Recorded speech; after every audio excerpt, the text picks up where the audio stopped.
इससे पहले कलाकारों ने गाना गाया था, आप लोगों ने तालियां नहीं बजाई।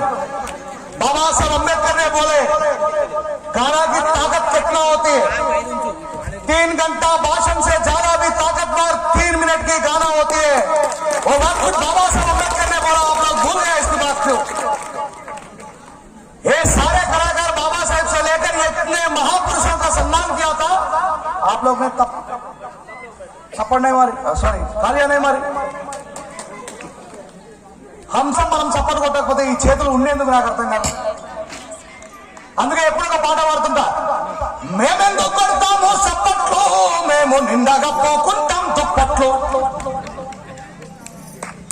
కేసీఆర్ కోసం కొట్టిన చప్పట్లు, రాజశేఖర రెడ్డి కోసం కొట్టిన చప్పట్లు, నారా చంద్రబాబు నాయుడు కోసం కొట్టిన చప్పట్లు, మన వాళ్ళ కోసం కొట్టకపోతే మీరందరూ నా దృష్టిలో అవిటి వాళ్ళే. అవిటి వాళ్ళంటే హ్యాండిక్యాప్ వచ్చాయి. కొట్టని గట్టిగా కళాకారులకు వచ్చే చప్పట్లు. Thank you very much. అసలు ఏమిటి మనుస్మృతి? ఎందుకు బాబాసాహెబ్ అంబేద్కర్ గారు దీన్ని ఖచ్చితంగా సంవత్సరం మనుస్మృతిని దహనం చేశారు? మనుస్మృతి దహనం చేస్తే ఒకసారి కాలిపోయిన తర్వాత బూడిదైపోతుంది కదా. మరి ప్రతి సంవత్సరం ఆయన వారసులుగా మనం అందరం మనుస్మృతి దహనం ఎందుకు చేయాలి? ఎందుకు చేస్తున్నాం? అసలు ఏమిటా మనుస్మృతి?